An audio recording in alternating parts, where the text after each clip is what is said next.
Welcome to InterPartyConflict, the podcast where we answer your questions so you can have the best tabletop gaming experience possible. My name is Gabe. And my name is Jeff. And we're going to answer your questions today. But first, I have a question. Jeff, How are you doing today? Today I am doing pretty good. Cool. How about yourself? Pretty good. Had a game of D&D at the library. I think it went pretty well. I was telling you before we recorded, but I'll tell our listeners. I was so last time the players got this powerful artifact. I won't say what it does, but I had them go into town and they were gonna ask around at ask the headmaster of the wizard school or whatever, like, what is this thing? Right. And they went in there and my plan was they were gonna tell him about the artifact. And then he was going to be like, I'll tell you about it. I'll research it. I'll tell you about it tomorrow. Here, go and stay in my special room in the inn. And then he was going to have some assassins show up and try to kill them and take it. Right. But before they even told him about the artifact, we had a new player there. He had never played D&D, sounded like he didn't play very many video games. He just out of the blue was like, I don't trust this guy. And the other players were like, oh, okay. Let's not tell him anything. So they went somewhere else. And so the assassins had to break in to I still was going to have the bad guy know that something was up. Right. They had, cast detect magic or something. And whatever. But I mean, they were able to get that extra edge of the assassin couldn't get the surprise on him because they actually had to break in to do it. And also, I was going to have them all be in the same room, but then when they got to the tavern, they specified they wanted separate rooms. So I rolled this. Oh yeah, they have enough rooms. Okay. And then, all right, you guys are all taking your own rooms. So they, for better and for worse, they were all in separate rooms. So the assassins had to take them out individually, or had to try to anyway. But they were victorious, and then they ran away instead of sticking around to confront the wizard. They're like, let's just leave. I don't want to deal with this. Yeah, no, it was a lot of fun. I was not expecting that. Well, that's fun. Good on them. And I have another D&D session coming up this weekend that I'm DMing. Oh yeah, and you're DMing Chapel on the Cliffs. Yep, Chapel on the Cliffs. Yeah. I don't know if I brought this up before, but they've done something that is definitely not written in the adventure. Sure. And it's that's that's exciting for me as a new DM because okay, I get to try and figure this out as it goes along. Yeah. But it's also just it's so ridiculous what they did. Jeff, it's always ridiculous what they do. Always. I don't want to say it because I don't want to make any spoilers for the adventure because plenty of our listeners have the adventure on hand. Yeah. Well, then again, a lot of them have probably read it, so probably. So. But say whatever you feel comfortable saying. Right. But anyway, it was very silly and very just sort of it was one of those I panicked moments, they were in a hurry and they were grabbing stuff and they're we just got to grab everything we can and run. Yeah. And so but the things that they grabbed were what? Well, it fits in the bag of holding. Of course you can take it. Yeah. Why not? It wasn't bolted to the ground. I should have said it was bolted to the ground. Well, hey, if you ever do need to just tell the group, hey, I need to take a minute and figure out what's going on. Right. Do it. There was there's an episode of the film Reroll a little while back. They were doing Aladdin. Okay. And of course it went way off the rails because that's what it does. And there was a point where one of the characters who was playing as Jasmine, the player got the genie's lamp and then made a wish. But while this was going on, Jafar was in the room. So the DM playing as Jafar tried, in order to mess up Jasmine's wish, the DM was talking to Jasmine while Jasmine was making this wish to throw off the player. And it worked to the point where the player's wish ended up being really poorly worded. Oh no. And way too long. Oh no. And so what they ended up doing was I assume they usually cut this sort of stuff out. They had all the players leave except for the player who's playing the genie. Mm-hmm. And then the DM's helper, Tim, is a guy who does comes up with a lot of the maps and background stuff. So they left in the audio of the DM's helper and the genie going over word by word the incredibly long, incredibly poorly worded wish about what is this going to mean? How does this word modify this word? What is implied by this part of the wish? And so on. And so there's a maybe 10-minute sequence of them talking about how do we adjudicate this wish. Right. And then as expected, it goes pretty pretty awry, and that is going to lead to the conflict whenever they do the sequel. Sure. So yeah, sometimes you got to just have the players leave and figure out what you're doing. That's One time when I was starting out DMing and I was playing with Chris and all of them, Dang. there was a point I didn't know what to do, so I asked the experienced players. I was like, guys, what do I do? Yeah. And so they, being DMs, they came over, looked at the adventure, and they were like, okay, well, this character would probably do this and this character would do that and so on. And that's all because one of the players had a plan that was so ingenious. I never would have considered doing that. Right. Yeah, exactly. So yeah, I've got some ideas of what's going to happen next, but I also part of it I do want to kind of just leave up to on the fly, because again, you don't want to plan too much because it might never even get there. You don't want to overplan.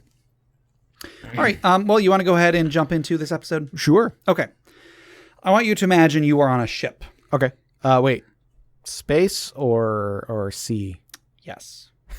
Awesome. You're on a seafaring vessel. Can it also be a train? Okay. You are on a seafaring train in a space ocean. Awesome. Okay. Yep. And a steam powered space boat. Here we go. All right, go ahead. A steam powered space boat. Yeah, continue. And one day you're down in the galley or whatever. You're down in some part of the ship/train. Right. And someone rings the alarm and the ship's under attack. Uh-oh. So you go up and there is a giant scaly creature flying around, breathing fire. Oh man, shooting stuff all over the place. Those are space dragons. Them space dragons, exactly. Steve's always going on about those. So there's a vicious battle. I want you to roll a d20 and see if you are able to succeed, to survive the battle without dying. Okay, cool. So one d20 roll is going to determine that. Go for it. Woo! 6. I really where did we get this dice? That's actually one of the ones I got from Adventures in Aurelia when I won their contest. All right. Thanks, guys. Really appreciate it. Love this dice. Yep. Really do. Well, so you got a 6. Yeah. The battle is deadly. There are some casualties. Okay. You survive. However, Whoa. you now have a fancy cybernetic peg leg. Oh, okay. Yeah. And you've lost one of your eyes. But here's the thing. The captain was killed. Oh. And the captain, she had an eye patch that was like a treasured thing. Oh. So they take the eye patch and they put it on you and they say, you're the new captain now. Sweet. So Captain, where be we going? We be going to the Dragon's Horde. I want everybody to know I made a hook hand gesture. He did. He very much did. But by hook, he made the claw from the end of the movie Liar Liar.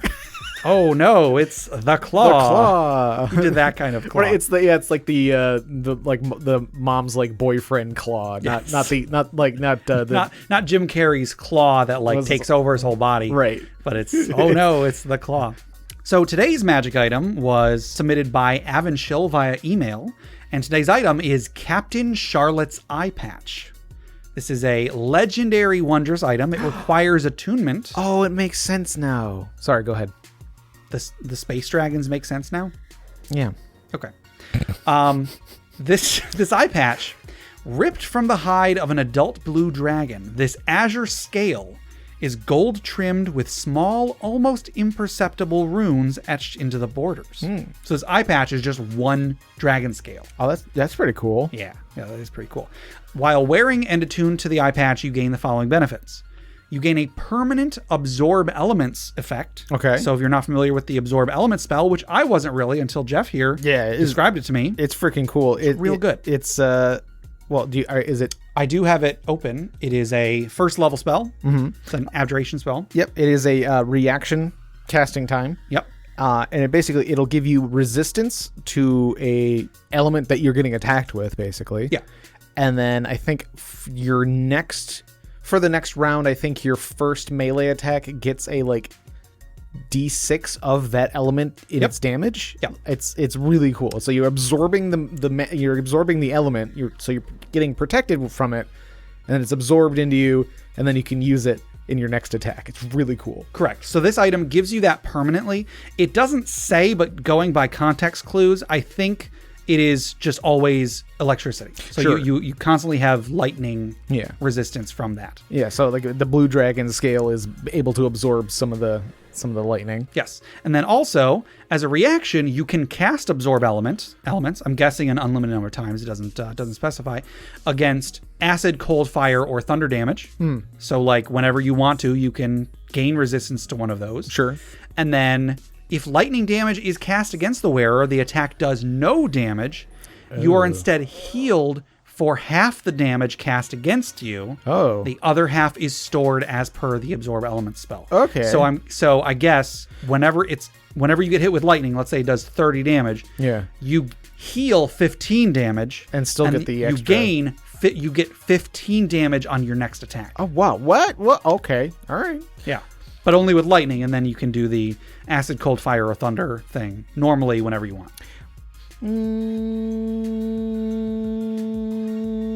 Sorry, my phone is going off. I was just thinking, and then I looked at the waveform at me humming, and I was like, "That's interesting." And then I lost train. It's like a sword. It is. Oh, that is kind of cool. I would say it's pretty dang powerful. I mean, it's legendary. Sure. It's not an artifact, but I mean, it's a first level spell. sure. I mean, well, The spell effect is a first level. the spell effect is a first level spell.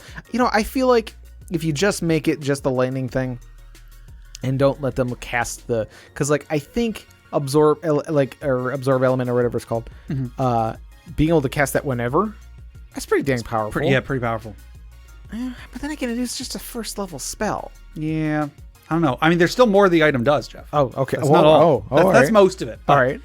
Upon the wearer becoming blinded, either temporarily or permanently, or if you willingly close your eyes, the wearer gains blind sight 20 feet, and you gain advantage on all perception checks. What is So this thing? by closing your eyes, you gain advantage on perception checks. I would maybe say you gain advantage on perception checks related to hearing. Sure. Yeah. Maybe. Yeah. Or well, I think. Well, I mean, yeah. What is blind sight in like? How does a dragon have blind sight? Or do they have blind sense normally? No, blind sense doesn't exist anymore. That was in 3.5. That was like the toned down version of blind right. sight. Yeah. It's like, well, because blind sense wasn't like, it was more like you knew where things were, but They were still invisible, but you could tell like what which square they were in, and then Yeah. blind sight was basically like I can see it. Yeah, it's like you're right there. I can see you. You're You're behind that wall. Yeah. But then also one more thing. Once per day, you can cast counterspell. Okay. It says DC 17. I don't think Counterspell does. So that I don't know. I'm not sure if Avonshell meant for that to be powerful, like because if it's like meant to be cast at a higher level or something like that. I don't know. Not sure. So a bunch of stuff. Yeah. Some of which are very powerful. I think so. I mean, like, yeah, it's for an artifact. That's it's like really cool. Like I like the idea that it is a scale that is a eye patch, and you can always just change the element if you want to. If you're introducing this somehow, you can always just Shoot! like Like a red one would be immunity to fire. exactly. So it's like like the players are, because like if most of what you're throwing at the player is fire and stuff like that, you don't want to put this in there, so that because it's like the more fire things they're fighting, Yeah. the more powerful that would be. But then again, maybe you're throwing so much at them, they're like they need a little bit of buffer here. So like here's this cool magic item one of them can have. Like the fighter who always goes down first because he's always standing right in front of the dragon's mouth. Right. Let's help him out a bit. Yeah. Like he's already going to take enough damage from the multi-attack. Let's make it so he's also immune and also gets healed from the breath weapon or something. So, yeah, it's cool. Yeah, I think it's a cool item. I think maybe a little bit of work should be done with a couple of the abilities. I think clarifying counterspell. I think the blind sight. I don't know if you should just be able to do it whenever. Yeah, Because then it's like, why not? Why wouldn't you just always have it? You just wear a blindfold over your eye patch. Right. So maybe make that like only if you are blinded. You got an eye patch, and then you just got like a blindfold that's over like half your face. Like the guy from 300. Oh yeah. But overall, I think it's a really cool item, very evocative, and I think for a legendary item, an item that makes you healed by an element, and then lets you like channel that into your attacks, I think it's pretty cool. That's really neat. I like it a lot. All right, so once again, that was Captain Charlotte's eye patch. That was submitted by Avonshill via email, so thank you, Avonshill. Jeff, if anybody wanted to submit magic items for us to discuss, or questions for the show, or stories for the funeral pyre, how would they get those to us? They could send us an email at interpartyconflict@gmail.com. They could post it on our Facebook page. Yep. They could post it on our subreddit. Yep. What else? Oh, yeah, we have a Twitter.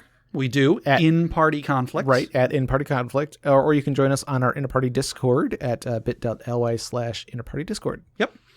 Yeah, and actually, spoilers, all of our questions for today are from the Discord. So. Oh, nice.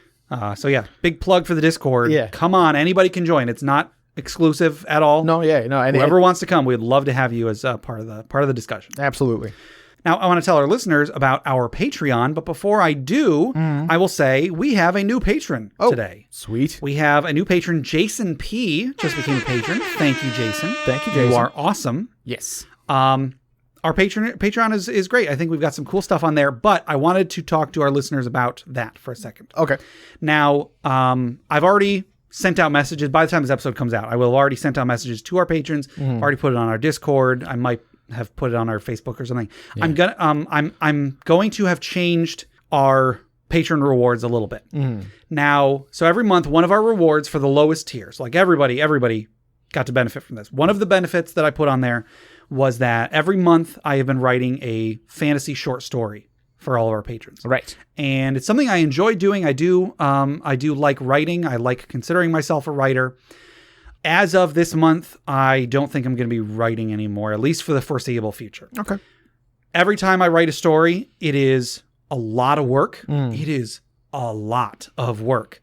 I don't know what I was doing putting that on the lowest tier. I think it was just I wanted to get myself back into writing. So it's like, yeah, this means I'll have to do it. Yeah, nice motivator. But it's a lot of work. And over the last year and a half that we've had this Patreon, it's only gotten harder. It's not that I'm out of ideas. I've got plenty of ideas, plenty of stuff to write about, but it's just the act of writing has become more and more stressful for me. Yeah. And it's getting to the point where it's like giving me serious anxiety every month when it's like, I know I have to get this out soon. Yeah. I have to write this. I've had several of the last few months. It's been late or very close to late. Like this past one I got out like 2 days before the end of the month. So it started off as a good motivator, but at this point, it's sort of starting to deter you because of the stress that it's causing. Exactly. Yeah. And I hate that. I keep having to stop myself from feeling like I'm just lazy. It's not. I swear, it's not that I'm lazy. No, Gabe is not a lazy person at all. It's so hard, and the harder I try to push myself to do it, the harder it gets. Yeah. Not to say that Gabe can't veg out when he needs to. Sure. But I'm just making sure everybody understands. Right. And I mean, hey, there are times I'll spend 5 or 6 hours editing a podcast. No issues whatsoever. Sure, it's a lot of work and I have to do it, but hey, it doesn't stress me out. But then getting started, doing 2 hours writing stresses me out more than I can describe. And it's gotten to the point where like my wife has even noticed, and she asked me, like, can't you just not write anymore? And so that's such a Lisa thing to say, though. I guess. So can't you just stop doing the nerdy thing? So I put a lot of thought into it. I really hope nobody will be upset if anybody wants to cancel or reduce their Patreon pledge. Yeah. I won't blame anybody. Yeah. That being said, I don't want to just take stuff away.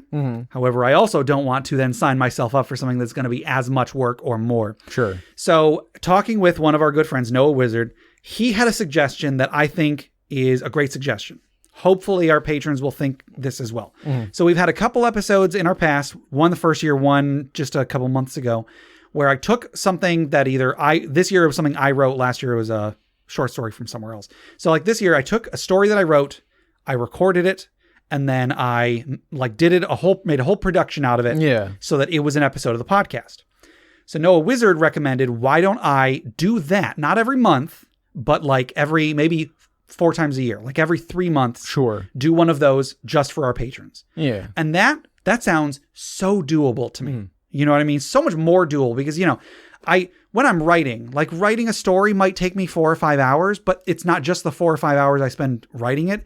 It's the several days leading up to it where I'm just sitting there dreading having to do this. Yeah. There were times, so a few weeks ago, I had like a week off from work. There were multiple times I sat down and I was like, okay, I'm going to write.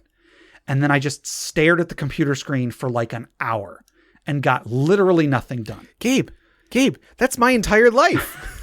See, Gabe is very productive. Jeffrey is not. So anyway, I just want to put it right out. I want to tell everybody. So I'm changing our Patreon rewards so that I won't be having a new short story every month, every few months. And I'm going to say, please don't expect me to do it exactly every 3 months every time. Yeah. It might be a little late, might be a little early. Well, I'll do my best. Won't be a set schedule, but it'll be worth it if any of you have listened to the other ones that he's done. I hope so. I think the one that I put out a few months ago was very good. I think it was some of my best work. And then like the first one you did, I remember like hearing that like several people like the guys from Brute Force and Ignorance, they said that they started because of the Gargan Moonslicer episode that we did. I mean, like, you know, like, yes, Gargan Moonslicer was like what posted on like Reddit or something like that. Somebody else wrote it. But you know, it's just still the production the production that you put into it was really good. Yeah. So again, I hope everybody will be understanding, and I hope that some good stuff comes out of this regardless. Mm-hmm. If I ever get back into writing, I'll be sure to let everybody know. I'm not going to make any promises though. And then I will say that if you are, because we have a few top tier patrons, there is a reward on our top tier that is, I will write about your character. If you are currently a top tier patron and I haven't written about your character, because we have a few patrons that haven't given me a character to write about. Sure. Just say they're happy to support the show and such. I'll pledge right now, I will, if you want me to, I will write about a character for you in the future. However, for new patrons, I'm taking that off there. If I think of something else to put on in return, I'll try. But hopefully nobody will be too upset about that. And again, if anybody needs to, if you want to change your pledge or remove your pledge, I understand that. No worries whatsoever. Right. Like, we'll never hold a grudge against anybody who stops giving us free money. Like, sure. Okay. Yeah, that's perfectly fine. It's yours. Yeah. So I hope that everybody will understand, and I hope that that I'm able to do better work of what I do from now on. I'm hoping I'm able to do better work without the looming threat of having to, trying to get myself to write every month. No, that's good. So yeah, thank you everybody for your patience. Thank you everybody for listening. If you are interested in joining our Patreon, there are still some good rewards on there. We've got some outtakes. Mm-hmm. We've got a monthly Roll20 game every month. We got the outtake invasions. The outtake apocalypse. Yes. Yeah. So we've got some a monthly bonus podcast, which I think we should have an episode coming out around the time this episode goes out. So anyway, sometime around there, we've got some cool stuff on there. If you feel like supporting the show and getting some cool content in return, check out the Patreon at patreon.com/InterPartyConflict. See if anything appeals to you. If so, go for it. And thank you very much. Thank you very much. Yeah, we really appreciate it. All right. And then just one more quick thing. Check out the other podcasts on the Crit Nation Fellowship. Check out Crit Academy, critacademy.com. Justin, Ian, and Brandon create new and reusable content for players and DMs alike. They, I believe, right around now are having a product called Challenge Accepted coming out. It's all about skill challenges. Mm-hmm. It is great. I give it 2 thumbs up from me. A huge recommendation to everybody. Check that out. Also, D&D Character Lab, Garen and Dan make characters every week and pit them against each other to debate whose character is better. Mm-hmm. And Brute Force and Ignorance, who we just mentioned, they are an actual play podcast on the network. They've started a new story arc a few weeks ago, and I've listened to the first couple episodes. It's great, so check that out. Yeah. So enough of all of that stuff. Yeah. Once again, just quick thank you to Jason P. for being a new patron. You're great. Woohoo. Thank you all of our other patrons. Thanks everybody else on the Crit Nation Fellowship. Let's get to some questions, Jeff. Alrighty. Our first question comes from Evan Schill on Discord. A player in my campaign just consumed a demon's heart. What do you think should happen to the character? Yeah, so let me give a quick disclaimer. The question that Evan Schill asked was actually slightly different. Okay. I changed it to this one, which I think is a bit more evocative, I think, and sure. and might give people more ideas for their campaign. The actual question that Evan Schill asked was the player acquired a demon heart core, which is I think a gem that has a demon inside of it. Okay. And then the player consumed that. So I think the stuff that we'll say in response can also apply to that. Yeah. But I think more players are going to encounter demons and hearts than So yeah. Player just consumed a demon's heart. What do you think should happen? What happened? And then, sorry, one more thing about what Avonshell said. Avonshell asked, has anyone seen conversion charts for this sort of thing? And I think that's a great question. That's a great question. I love stuff like this. Yes. Oh my goodness. Because I think Avonshell's idea was that the player was going to start turning into a demon. Sure. Which I think is a Right. great start. Yeah, that feels the natural. The natural. I say that feels like the natural thing, the way to go. Yeah. I mean, yeah, you can always go several different ways. You can have it so like you're not necessarily becoming the demon, but the demon is like maybe finding a way to possess you. Yeah. Or at the very least is able to influence you in some way or talk to you. Yes. It could become like a sort of like warlock patron relationship sort of thing. You start getting powers from them, but Yes. he's like, all right, I'll give you this power, but you got to do this thing for me or something like that. So That's a really good idea. The player gains a level of warlock. oh yeah, like that's Perfect. You know what? That blows my mind. All right, next question. Yeah, but no, like gifting a level in a class that they weren't expecting. Yeah. Like forcibly gifting a level in a class they weren't expecting. Like, okay, you consume this heart. You now gain a level of warlock. And then if they want to, maybe let them do some sort of a quest to get rid of it and get a regular class level instead. Sure. But I don't know. I was thinking they just have an extra level. Yeah. But that sounds bonkers to me. But at the same time, it's like, that's kind of really cool. But then like picture the rest of the party just starts eating stuff. Just trying to like, what, you got a level from eating a thing? Well, now hang on a second. This made me think of, Okay. what if a player kills an angel, eats the angel's heart, gains a level in Paladin? Oh. Because if you recall in World of Warcraft, the Blood Elves Oh, yeah. kidnapped one of the like celestial beings that grants paladins their power or something, and they like called. forcibly took, so that they were able to become paladins because they stole the power that makes people paladins. I forget what they're called. I want to say Navi, but that's the aliens from Avatar. I don't think that's it. I know that I saw a couple of them in the game. That might be it. The Naru? Should I look it up? Yeah, no, you don't need to. I'm not going to. I'm pretty sure it's Naru. That sounds right. Okay. So giving a character a level in Warlock sounds like a really cool solution to me. That's yeah, like just like I don't know, like if you're in when I feel like most of the groups that I'm in, like we more do milestone level ups. Yeah. It's like the group that I'm DMing right now, and like I wasn't the DM originally, and I probably will probably switch back and forth from time to time. But we've basically said like let's basically just level up every session, because and we say that because like how many characters have we made where we only got to like 3rd level because the campaign doesn't go anywhere? Sure. So it's like, well, let's just level up every single session, because as long as you're getting a good amount of play each session and you're not just like sitting around taking breaks every 5 minutes or whatever, exactly. then I say go for it. Right, you're not just like milking the sessions. It's like, well, I get my cool ability next level, so I'm not doing anything this session. Right. I'm gonna hang on, guys. Let's not fight this boss. I got 2 hours to kill. Right, yeah. So we were breaking for lunch or what? But no. But so like if you filibuster by bringing up a rules question. Play rules lawyer to filibuster the session. Oh, that's awesome. Yeah.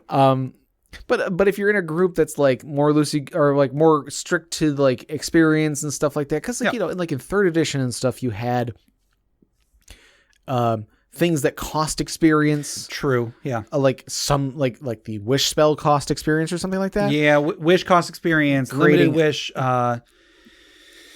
Creating magic items, I think, is what you were getting at. There were a handful of spells that cost experience. Dying made you lose a level. Right. Yeah. There were several things that like you lost level. That just sounds like that sounds bonkers to me. It's like losing a level is just like the worst thing ever. Yeah.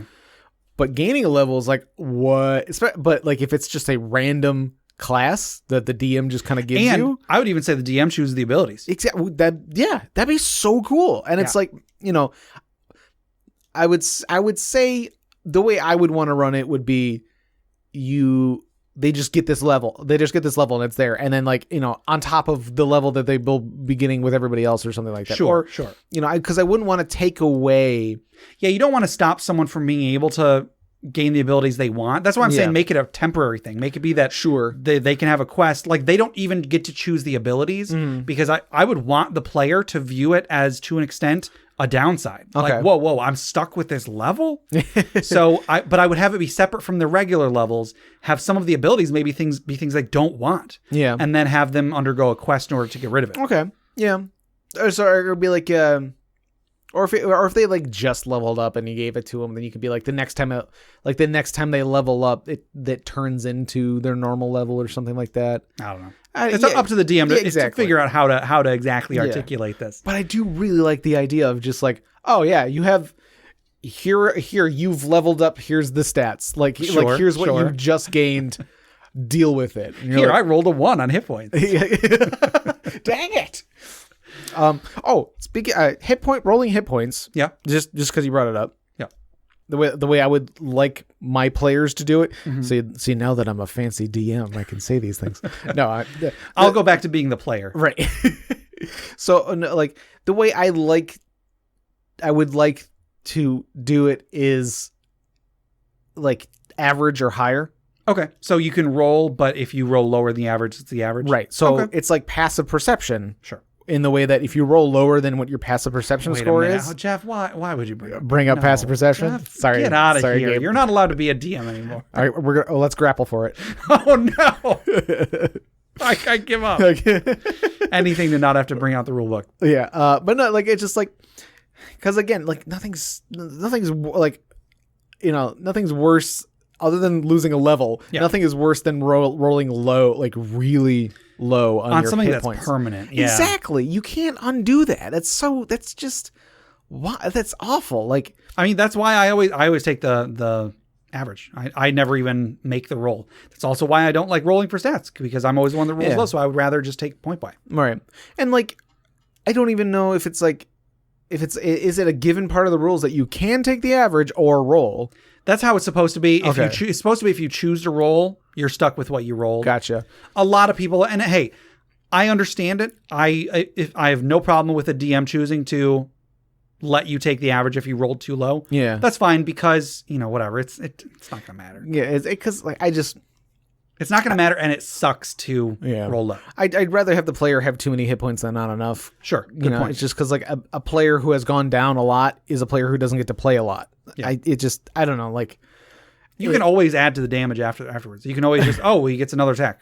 Right. Yeah, exactly. It's hard to take away like difficulty. Yeah. It's easy to add difficulty, hard to take it away. So you'd rather give yourself, as a DM, give yourself that buffer. Sure. And anyway, what were we talking about? Demons. Yes, demons. So you mentioned having the demon like take over them or something. Yeah, like a possession sort of thing. Maybe like a temporary every once in a while. Yeah. So there's a movie called Friday the 13th Part 9, Jason Goes to Hell. Okay. It's actually a real bad movie. I don't know why, but I was picturing Freaky Friday. But go on. Not Freaky Friday. I know what Friday the 13th is, but my brain immediately went to Freaky Friday with Jamie Lee Curtis and Lindsay Lohan. Yes. Okay. So Friday the 13th. Very quick primer for Friday the 13th for anybody who's not familiar. First movie was about camp where this mom went crazy after her son died when at this camp, so she started killing everybody. Despite the fact that it was all because her son died, all of the previous movies are about her son didn't actually die, and he's now this like axe-wielding maniac guy. So for the next few movies, he's just a big old dude that goes around killing people, and then after movie 4, he dies. In movie 6, he comes back to life as the zombie, the like unkillable zombie that everybody thinks of him as. There was nothing explicitly supernatural about Jason until movie 6. Okay. Aside from the fact that just nobody could tell that he was still alive. When every time someone thought he was dead, he would just get back up and walk away the next movie. Right. So in the 9th movie, so again, 9th movie, there were 8 movies previous, at least 6 of which dealt with this character of Jason Voorhees, which has a pretty well documented history. They decided in the 9th movie, let's make it that Jason is not actually this big lumbering zombie guy. Jason is actually some sort of like a worm that lives inside the big lumbering zombie guy. And he can pass from one person to another. And the way that he does this is when Jason, the zombie, gets killed, he's like, the army shows up and blows him up or something. The guy who's in charge of his autopsy, the autopsy of this blown up corpse, eats Jason's heart. He like sees Jason's heart on the stretcher. Something comes over him and he consumes it. Okay. He devours it. After that point, Jason is now alive inside of him. He then goes and finds a better host, pukes the Jason worm into this other guy, who then does it again and again. Dang. And then the end goal is to find a blood relative of Jason, so that then who happens to be the president. Sorry, but go on. No. Well, I mean, you're getting into heroes right there. Oh, okay. Anyway, so their goal is to find a blood relative of Jason. If the worm could get inside a blood relative of Jason, Jason will come back to life for real. Okay. Whether that happens or not, go watch the movie. So it's really a bonkers movie. It makes no sense because not only do they introduce this completely new canon, but everyone in the movie just knows it. They're like, yeah, so as we all know, Jason is actually this weird worm. It goes from body to body. We just all know it. Let's get that out there. Well, I mean, like they didn't know it when they were starting the autopsy. They were just like, we're going to let one guy be alone with the body. Right. We obviously know that will possess him to eat the heart and consume the worm. And it's real gross when he eats so his the heart. cycle goes on. So, but in keeping with that idea, what if eating this demon's heart, number one, makes the demon take over your body, and number two, the demon has an agenda, and that agenda could be to get a new body for it. Sure. And so it has you go and complete whatever steps that it would have done to get a new body. Yeah. Maybe, hey, here's a real weird thing to toss out there. So many barfing. What? I said so many barfing. Yes. I remember there being, I don't know where I got this from. This might have just been something I dreamt up. But I remember in earlier editions there was a strict hierarchy for demons. For demons, and there's a strict hierarchy for devils. Yeah. And there was a way that like each one's goal was to progress to the next hierarchy. Sure. So an imp can aspire to become someday a pit fiend. Okay. And so that's always kind of been how I imagined demons or demons and devils. What if? This is how they do it. Right. They have to be consumed by another creature who then performs a ritual to turn themselves into the next step of demon, at which point they have then the demon that was consumed now becomes this bigger demon. You know, that's definitely not canon, but that's something you could put into your own world. You could use this as an opportunity to like establish how this stuff works. See, this is why you don't actually eat the worm in the tequila bottle. Okay. Because it might actually just be a lesser demon trying to become a greater demon. Shh, Jeff. You can't clue them into our plan. Right. Yeah, Gabe and I are just vessels. Yeah. This is neat. Like, yeah, and I too have the question, like, is there some sort of conversion chart that we can refer to here? There was a long time ago. I want somebody to make that supplement, please. Yeah. There was a long time ago. I had an adventure where I think it might have been the campaign where the one player wanted to be a vampire and he was a real bad player. Yeah. You've mentioned this. I think I had him encounter an imp, which he then became friends with. And after an adventure or two, like he was helping out the imp and the imp was helping out him. After a couple adventures, the imp came back and the imp had like a beard because it had progressed to bearded devil. It was the same like little tiny imp. He just had like a beard.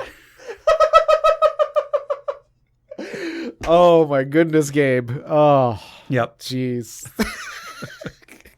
Wow. So that was really good. So our suggestions so far, give the player a level of warlock. Yes. I do like that. I do like that because that just sounds like that'd be a nice surprise, but also like what? You know, like so give them a level of warlock, have them be controlled by the demon. Here's another idea. Give them, does 5th edition have templates? I don't think so. In 3rd edition, there were templates. You could give someone like the fiendish template Right, or the exactly. half-fiend template. Yeah, but end If up this some were- like some bonuses to their stats and a couple extra like abilities. If this were 3rd edition, I would say give them the fiendish template right, yeah, for at least some period of time. yeah, and I'm pretty sure Pathfinder has. I mean, like Pathfinder has like a ton of like archetype stuff. Yeah. So you can easily pull from something like that, or like Sure, give them like the like demonic bloodline from like the sorcerer class or something like that. Yeah, You yeah. know, something like that. Something like that. If you're playing, depending on what game you're playing, if you're playing a game with Detect Evil, have them register as evil, regardless of their alignment. Yeah. Oh, yeah. In 5th edition, there's Divine Sense, which doesn't detect alignment, but it would detect if someone was a demon. Right. Have them register as a demon. Yeah. Oh man, yeah, because that would. Maybe even if you want it to be just a real simple thing, have them become a tiefling. Just have them swap out their racial traits for tiefling. Sure. Yeah. That'd be something. Yeah. This also makes me think of the what was it, third edition, the dragon with the Yes. the Baylor pacemaker. So there was an official 3rd edition adventure called Bastion of Broken Souls. There was like a line of published adventures when 3rd edition first came out that like if you played through them all, the first one would lead to the second, and then the third, and so on. What was the dragon's name? Archibald or A something? Chardalon. Chardalon. No, I like Archibald. Archibald, a Chardalon. Archibald the dragon. Yeah. And a Chardalon has shown up in other, like if you get, Yeah. there's a board game I think called like Wrath of a Chardalon or something. I think like I feel like he's like one of the more iconic red dragons that like Probably. that Wizards probably uses in like their illustrations and stuff. Yeah. So there was this 3rd edition adventure. It was a very high level adventure, dipped into epic levels real easily. And the idea was that a long time ago, there was this dragon whose heart was damaged. It was wounded in a fight with this druid.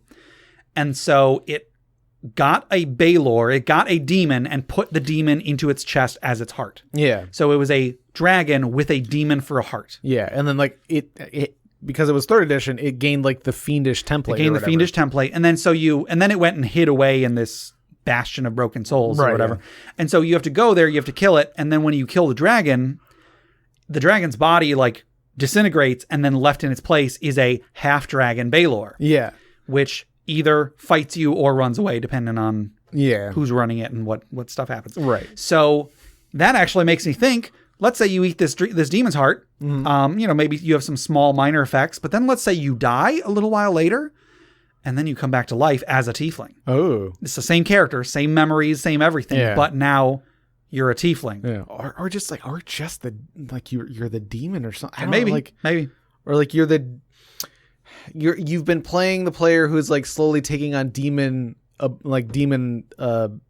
abilities and stuff. Yeah. And then you die, but then you come back as the demon who is like taking on some of your features or something like that. There you go. So you're eventually you split into two. One of you is like a demon part human. The other is a human part demon. This is it's so crazy. Yeah.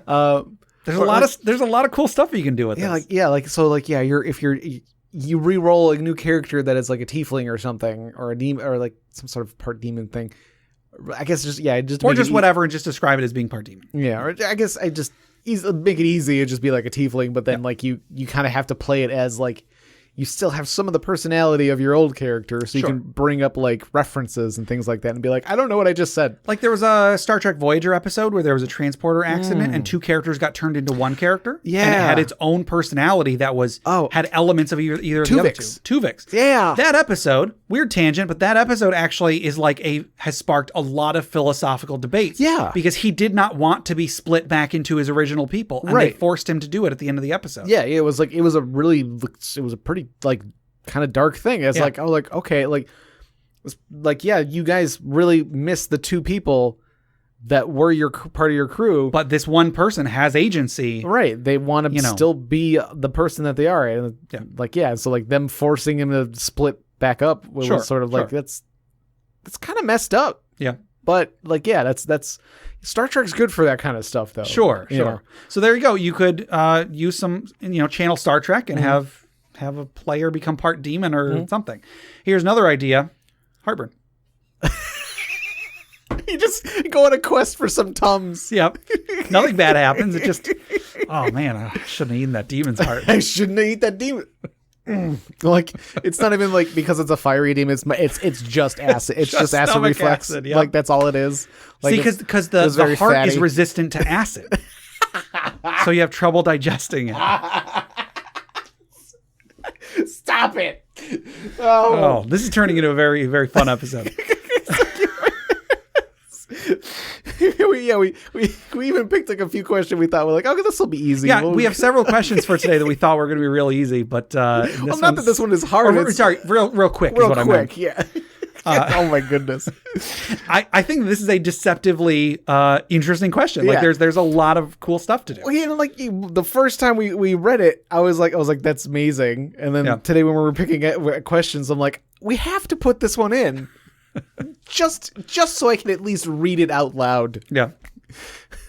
A player decided to consume the heart of it. Oh my goodness. So like there's just so many things you can do with that. Yeah. And I like the ones that we came up with so far. I think so too. I still love the idea of giving the player a level of warlock. And I thought also you were gonna go double down on the heartburn one. I also really like the idea of having this extend to other creatures and other classes too. Mm-hmm. You know, not everything you eat should give you a level of whatever, but if See, because I do really think that if you give a player a level for eating something, all of the other players will just be consuming everything they get their hands on. is that a problem, Jeff? You set this precedent of you get levels for eating things. Yeah. All right. What are we fighting today? A beholder? I'm eating everything. I'm just gonna eat the whole thing. I'm gonna with a knife and a fork in one sitting. We're doing it. What class would that give you, Jeff? I mean, obviously sorcerer. Yeah. Duh. So you can shoot rays. You shoot many rays. No, it just gives you an eye infection. And then, again, gives you heartburn. Yeah. But I didn't eat a fiery heart. It never had to do anything with fire. It's acid. It's acid damage. You're not taking fire damage when you have heartburn. Maybe you're not. Oh, well. Our next question comes from Preston Penguin R on Discord, and they ask, can or should wild shape forms be allowed to wear armor? Yeah. I So now feel like in 5th edition there is some allowance for it. Well, so let me clarify what this means, what I understand this question to mean. So at the moment, let's say you're a druid, you're wearing hide armor or whatever, you cast or you use wild shape, you transform into a bear. The bear isn't wearing armor. The bear, your armor melds in with your new form. Yeah. In fact, most, if not all, polymorph or shape changing abilities, your armor and equipment, they wild shape. They meld into your new form when you wild shape or whatever. Now, in previous editions, there have been magical enchantments you could put on your armor so that either you still gain the armor bonus while you're a bear. So you can be a bear, you're counted as having plus 4 to your AC from armor. There were also, you could get a thing so that your armor stayed on the animal. It would just shift it would change itself slightly to accommodate the animal. Yeah. So you would be a bear wearing your hide armor. Right. Now, I think what Preston Penguin R was asking, if I recall from the discussion surrounding it, was let's say you wanted to turn into a bear, and then you had, while you were in bear form previously, you went to an armor maker and you were like, roar, roar, roar, roar, roar, and then had the armor maker fit armor onto your bear form, and then you kept that armor in a bag. Right. You're sure. So that then when you turn into a bear, you put on the bear armor. Could that be allowed? Should that be allowed? Yes, it should be allowed because you're going through all the trouble to do it and it makes sense. But doffing and donning armor is no small feat. You'd have everybody else help you or something. Sure. Well, yeah, with help and everything. So again, you're still you're doing all this extra work to do it for this benefit that's only going to happen for so long. You know, in most cases, wild shape doesn't last forever. It doesn't last super long. As you get higher levels, though, depending on the edition. Yeah. In 3rd edition, it would be an hour per level, I think. Okay, all right. So in 3rd edition, it could have been for a while. For a while, yeah, but still not. But again, you still have to put a lot of extra work and money and time into all right, we got to get the bear into its armor again. Yeah. And it's like, well, what if you need to like quick turn into not a bear or something? Like, I was like, oh crap, we need to like somebody needs to get up and pull that lever up high. You got to turn into a bird, and then suddenly all your armor just clanks to the ground. Clanks to the ground, and then you got to worry about, like, well, that's specially made armor. I can't just leave that there. What are we going to do with it? You know, so I think there are, like, because it's so much extra work for, you know, to do it, I think it should be, I mean, you're not going to be like, okay, you get the full benefits of plate mail. Sure. You know, because you're a bear. Like, they might give you, like, okay, you get an extra, like, 2 to your AC or something like that. You know, nothing crazy. You know, the obviously all at DM's discretion, but I feel like, if they're going to really go the full route and, like, I want this custom made bear armor for my bear form. I'm like, all right, well, you know, like we'll do a quest where you maybe find somebody who can do that or something. Sure. You know, like it's like, okay, there's some form of circus type thing. So there's a guy who makes outfits for bears. Yeah. Or whatever. Got bears that do tricks. And it's like, hey, so you ever got into armor making? He's like, well, I studied it at the Bear Suit Academy. I don't know. What if, like, maybe you had the party go to, there's like a hidden village of awakened animals, and there is a blacksmith that makes armor for all the animals. His name is. Yeah. Oh, of the. Now, It's a noble bloodline. Right. I agree that if a player is going to be investing resources and such into it, I would be more open to it. If they didn't, I guess. But at the same time, a lot of like the investment that you're saying is going to be off screen. Like, that's true.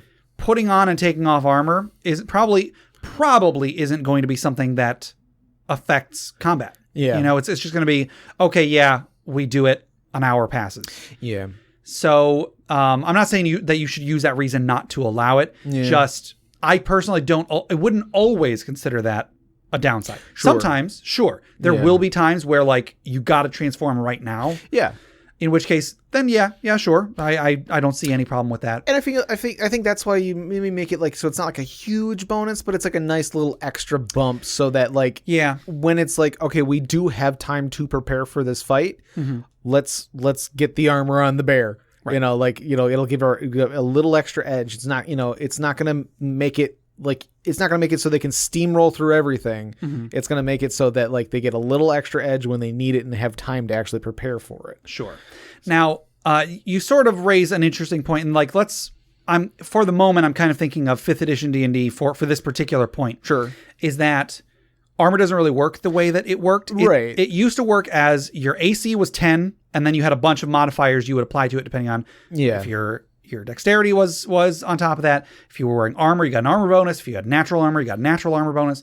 In 5th edition, it doesn't really do that. Armor doesn't give you a bonus. Armor replaces your base AC with a specific number. Yeah. So a bear already has a different base AC. Mm-hmm. So would armor add to that? Would it replace that? Right.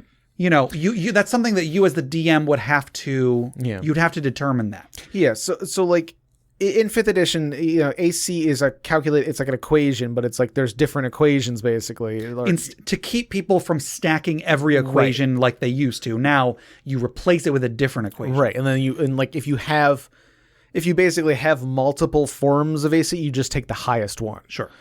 So like with the way Wild Shape works in 5th edition is like you still keep some features of your race and your class and stuff. Some of them, yeah. So something like natural armor. So if your race has natural armor. If you're a lizard folk. Yeah. Yeah.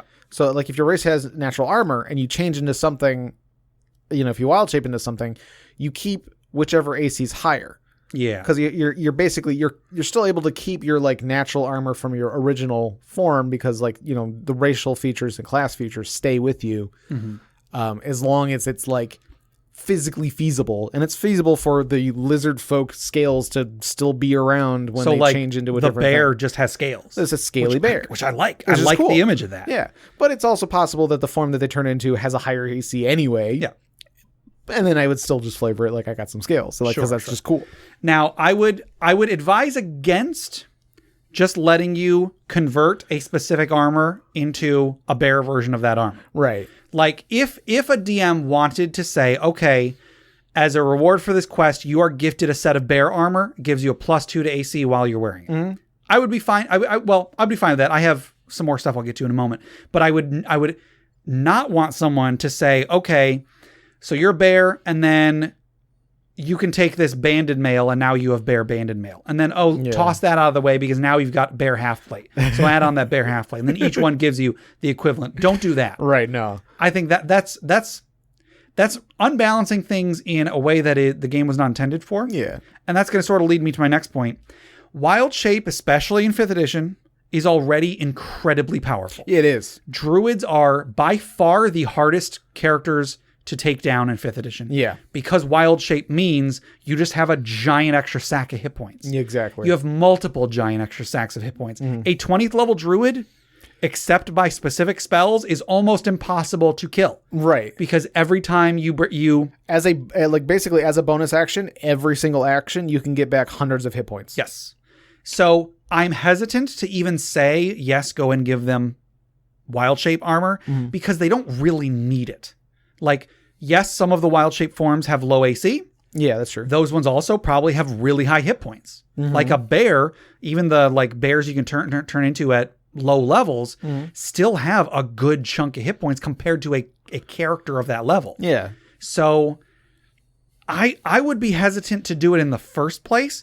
But if you really want to do it, then I would say make it be a specific item you're giving them. It's a magical item. Sure. It's like an amulet they can wear that, when they change into their form, they get this armor on them that just gives them a bonus to their AC or something. I would also recommend giving them some sort of a penalty on top of it. Sure. Maybe not like a huge penalty, but yes, you get a +2 to your AC, but you have a -2 to all your skill checks or something like that while you're in that form. Yeah, or like, lower your speed as if you're wearing like heavy armor or something like that. Sure. That sort of thing. You can't climb or something. Yeah. Or maybe you can climb better, but you're really slow on the ground. Because maybe the armor has claws that let you, I don't know. I would even say... It's like you can't use your bite attack because you have a helmet on or something. Because you have a bear helmet. That's not bad. I would actually say, if you are going to give armor, have the armor bonus, like the AC be very, very... be not so significant, but have it give the player other benefits that they wouldn't have normally. Sure. Maybe give them a better claw attack. Yeah. Or maybe they didn't have a bite attack. Now they do have a bite attack because the helmet has teeth on it or something. I don't know. I'm never a huge fan of just giving them just a flat bonus to something. And especially when they don't really need more staying power. That's true. So. Yeah. I mean, because in most cases, this is mostly going to be I want to be a bear in armor because I saw Golden Compass and I thought it was sweet, which I agree with that completely. So it's okay, find a way to give the player bear armor and, try, do your best not to break the druid any further. Sure. Yep. Test it out in small doses and see how it goes. Yeah. So, okay. I think that'll do it for our regular questions for this week. Okay. I think we got a lot of good discussion on that first one. The second one was pretty good too. I was actually kind of thinking to myself, we're actually going pretty crazy with this one here too. Right. So, we're going to move on to our social media discussion questions. Last week's question was, how often do you visit a brick and mortar gaming store? And I asked this question because it occurred to me, I don't go to a brick and mortar gaming store very often at all. Right. And since I've been playing Warhammer, I actually go maybe about once a month, I'd say. Okay. Just to check and see what kind of used figures they have, because I hate spending full price on Games Workshop. Sure. Oh my God. My geez. But besides that, I don't go that often. Maybe I'll stop in every once in a while. There's a couple of shops around us, one of which sells retro video games, and so I'll go in there and check for used games that look interesting. And then and I used to play Magic the Gathering, so sometimes I'll kind of look over at the cards and be like, what's new in Magic? And I'm I don't want to spend more money. Go away. I need to step away. You're from telling yourself to go away. Yeah. I'm talking to myself in the reflection of the case. Yeah. I'm no, stay away. No. The brick and mortar stores are great because they usually have like a gaming room or something like that, or like bulletin boards where you can find D&D groups. So if you're new to D&D, that's one way to get started, is to find a group that's playing in a local store and stuff like that. So. Yeah, at the store near us, over a year ago, I went in there and asked them like, "Hey, is it okay if I put up a flyer for my podcast?" And they were like, "Yeah, absolutely." And I've just never done it. I have it on my to-do list. I've had it on my to-do list for months. Give me the file. I will print it off. I haven't made a flyer. That's the thing. Oh, okay. I'll make a flyer. Okay. I'll make a flyer. That would be awesome. Next time I'm in there looking at used orc figures, I will look for someone else's flyer for their podcast and stick it on that top one. of it. Yes. So yeah, I wish I went more often, but I don't make a lot of purchases very often. And when I do, it's always easier just to buy it online because it's easier and it's cheaper. Sure. Also, I have a weird schedule, so I don't want to have to leave for work earlier than I usually do. That's probably more than likely the main reason. It's a time thing, like, Yeah, but I'm going to say over the next year, I want to make a concerted effort to go to the gaming store more often. Sure. Because, it's great. I love to support businesses like that. Yeah, for sure. So we got a good amount of responses, and none of them are too long. So I think I will try to read all of them if I can. Adam B on Facebook says, "I live in the middle of nowhere, but we go and support our nearest about once a month." Yeah. And I think that's probably even more important when you're like in one of those places that just doesn't have a lot of them. It's like if there is one that's not like too absurdly far away, make a point to go every once in a while just to keep them going, Sure. When we lived in Tennessee, the closest one was like over an hour away. See, that's a little, if you're getting over like the 30-40 minute mark, then that's kind of tough. Yeah, that's kind of tough. Samuel O says, "Too much, but also never enough sometimes." Sure. Probably 3 times a month, if not more. We live 15 minutes from Source Comics and Games. So there you go. Becky L, who a good friend of ours, I don't think has ever responded to anything on the podcast. Hi, Becky. Hi, Becky. But Becky says once a week, sometimes more, sometimes multiple stores too. And then because they play Pokemon a lot. Right, yeah. They play a lot of card games and stuff like that. Like they actually go to like tournaments and stuff. Yes, yeah. And do pretty well from what I understand. Yeah. Brandon B on Facebook says, "We game every other week. I take a break week, which my crew plays a different game without me." Oh, okay. Justin S says, "Not nearly enough, that's for sure." I hear you, buddy. And then Peter F says at least once a week. And over on Discord, Collins B says, "Almost weekly. While I haven't had the chance to play at one, they're my main source of buying physical books for RPGs and comics. And whenever I find a store I haven't seen before, I always have to give it a look to see what unique wares they have." Sure. Whenever I encounter a new store, especially if it's like within driving distance, I always go in and ask if they have Dragon Dice. They always say, "What?" Right. Jason says, "I visit the comic book shop weekly and they also sell a lot of RPG stuff, but I have only bought like one RPG item from them in the last year." And that's fine. I'm not saying how often do you buy RPG stuff, just how often do you go to the store. Yeah. P-Story Pancake says, "For a second, I thought brick and mortar was another one of those weird chains that Americans just randomly drop into conversation as if I'd known them." It's not very often for me, mostly only when I buy books or dice. They used to intimidate me a bit because of gatekeepers. Sure. Gatekeepers are the worst. Yeah. But I found that the guy running our local one is super friendly and nice. So when I went to buy something, I tend to skip the sweet feeling of saving money and substitute for the sweet feeling of supporting local businesses and buy it there. Sure. Stiltskin Kupo 84 says, "I was just at my local store once over the summer layoff. I brought my daughter there to play with another dad and daughter whose mom was DMing Minds of Phandelver. Represent. She stayed interested for all of 30 minutes before a boy came to the table with his aunt, and we passed the cleric character to her on our way out. All told, a 3-hour session took us 45 minutes to complete." Damien the DM says, "Never, but that's less because of not supporting them and more because I don't really buy things for D&D anymore. I stepped into my old local gaming store the other day in its new location, but the main owner wasn't in, so I ended up leaving without browsing much." And yeah, I mean, same thing. I don't really buy stuff very often. When I do, I usually just get it online. Sure. Lone Revenant says, "I don't because I buy my books from D&D Beyond. I didn't start playing until it already existed." So I think probably because in our D&D Beyond episode, I was saying like, if you already own the books, right, it's harder to buy them through D&D Beyond. Yeah. But if you started playing afterwards, I don't. we were not trying to knock people who do use Yeah, D&D and actually, let me just quickly clarify something. So I had a few people point out that D&D Beyond is not created by Wizards of the Coast. I think it's actually created by Twitch or something, or whatever company owns Twitch. Yeah, I think that's right, actually. I was not aware of that when we did the episode, Right. but after listening back to the episode again, I would have said all the same stuff, just some of the times I was like, Wizards of the Coast, what are you doing? I would have said, whoever is in charge of D&D Beyond, what are you doing? Sure. Some of my complaints were still directed at Wizards of the Coast, and I've said to the people who told us about this, like, if Wizards of the Coast wanted to integrate better with D&D Beyond, they could have, and they would have. Yeah. So I think a lot of our complaints are still valid. Sure. Most of our complaints are still valid. And I just wanted to, just address that, because I don't want people to listen back to that and then be like, oh, these guys don't know what they're talking about. Sure. We don't know what we're talking about, but we know about this. It's true. We don't know. No, I do appreciate whenever we do get something wrong or misattribute things. I do appreciate people telling us. Sure. So I just wanted to make it known that we are aware. Yeah. We're aware we're stupid. So anyway, once again with Lone Revenant, he said, and I can buy 2 books essentially for 1 in print. I also don't buy minis because I don't have money.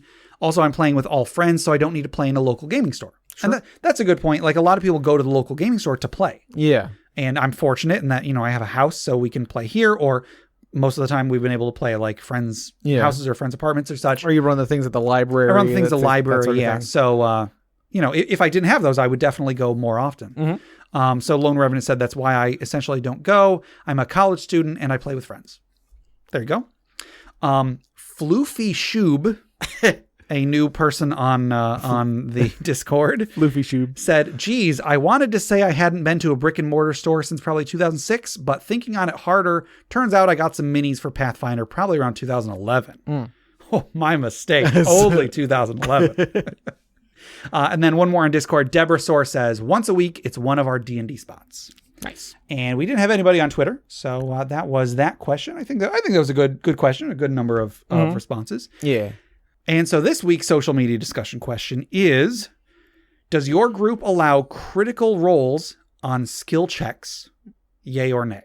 So if someone is making a skill check, let's say they're making an athletics check to climb a wall, or an investigation check to, try and search for hidden doors or hidden documents or whatever, and they roll a natural 20, do you just have them succeed?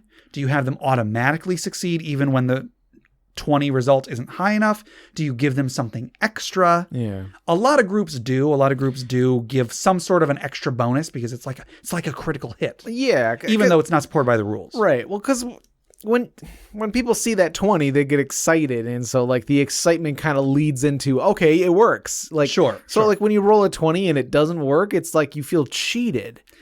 Yeah. Well, so I think that there's a lot to this question, and I'm curious to see what our listeners have to say. Yeah. But I think a lot of what you're saying stems from DMs having players make rolls that they intend to be impossible. Right. And then when there's a 20, they're like, oh shoot, well, I guess I have to make it possible. Yeah. So it's like, yeah. Which, Well, I mean, if you want to run your game that way, that's fine. I'm not saying it's a bad thing to Hmm. let someone do an impossible thing. I just think, personally, I think maybe it should be less often than 5% of the time. But, I mean, the book kind of encourages DMs to not have the players roll if a 20 won't be high enough to succeed. Sure. We talked about like creative uses of spells last week. And I feel like a lot of the stories people have are like, well, I made a skill check that should have been impossible, but I got a 20, so I jumped to the moon or something.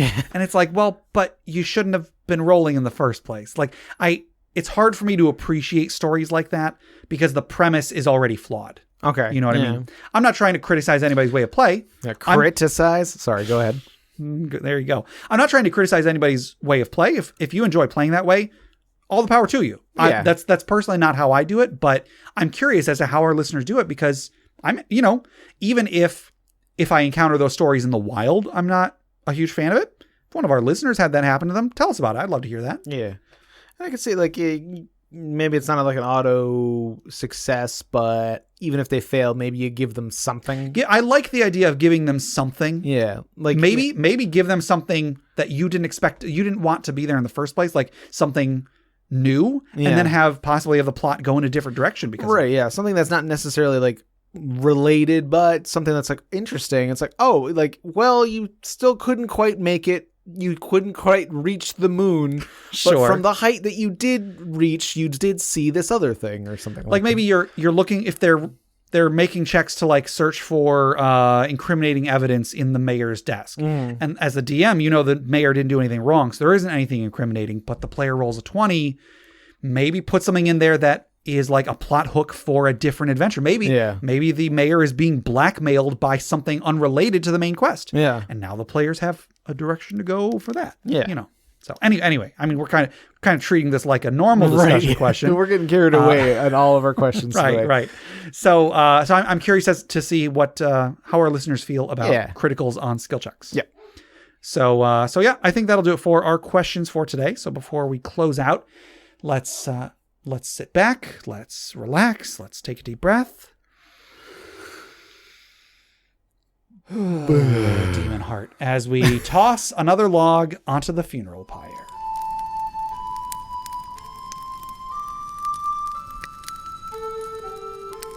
All right, and just one little thing before we get to the the funeral pyre for this episode. I found this was actually something somebody posted on Reddit a long time ago. I couldn't remember if we did this one. I don't think so. I think there's enough details in here that I would remember. Right. It's very bonkers. Yes. So I think we would remember this. But if we are wrong, if we did this 9 months ago, I apologize. Right. Hey, you can sit through the story again. Right. It's interesting. Yes. So this was one on Reddit submitted by callsign_hotdog. See, detail number one. I feel like I remember call sign hot dog. Exactly. Eclipse phase. Russian uplifted orangutan engineer. That's number 2. Right. Part of a team investigating a seemingly abandoned starship that was burning hard for a collision with Mars. The ship turned out to be infected with a virulent nanovirus that can infect both technological and biological systems. It had already zombified the crew and killed half the party by this point, and if it hit Mars, it could infect the whole planet. Oh no. We rig a self-destruct, but I got infected via the electrical wiring. As the tendrils sprout from my skin, I shove the other survivor into an escape pod and hold off infested maintenance bots until the ship goes up in a fusion explosion. Wait, I think we might have done this. You think so? Because none of this sounds familiar to me. You know what? It sounds familiar now, and I don't know why. I don't know. Well, anyway, we're going with it. We're giving this. I guess we're giving call sign hot dog's character a second send off then, right? Because whoo boy. Yes. All right. So I guess let's raise a glass in memory of Russian uplifted orangutan engineer who got a second chance at a death. Clink. There might have been another like self-destruct one before. Maybe. I mean, I think there have been a couple. Yeah, I feel like I don't know. So yeah, if anybody remembers us doing that one, let us know. But yeah. If so, sorry, but I don't know. So that'll do it for today. To submit questions for us to discuss, items for the Dragon's Hoard, or stories for the funeral pyre, please email us at interpartyconflict@gmail.com. For show notes, links to media mentioned on the show, and running lists of questions and magic items, go to interpartyconflict.com. Join the discussion on social media. Find us on Facebook, facebook.com/interpartyconflict, on Reddit at r/interpartyconflict, on our Interparty Discord at bit.ly/interpartydiscord, or on Twitter at InPartyConflict for our weekly social media questions. Your answers might end up on the show. Find us on iTunes, Google Play Music, Stitcher, YouTube, anywhere you download podcasts. Please rate, review, subscribe, or just tell a friend. If you'd like to support the show, check out the rewards at patreon.com/interpartyconflict. There's a few different tiers, so anything you can spare, even $1 a month, would go towards making the show better, and you'll get bonus content for it.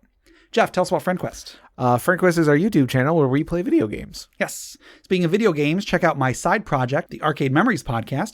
I actually got an episode of this out within the last week. Oh, cool. So check that out. Check out the new episode. And if you'd like to submit your own childhood memories of going to the arcade, record them or write them to me at arcadememoriespodcast@gmail.com.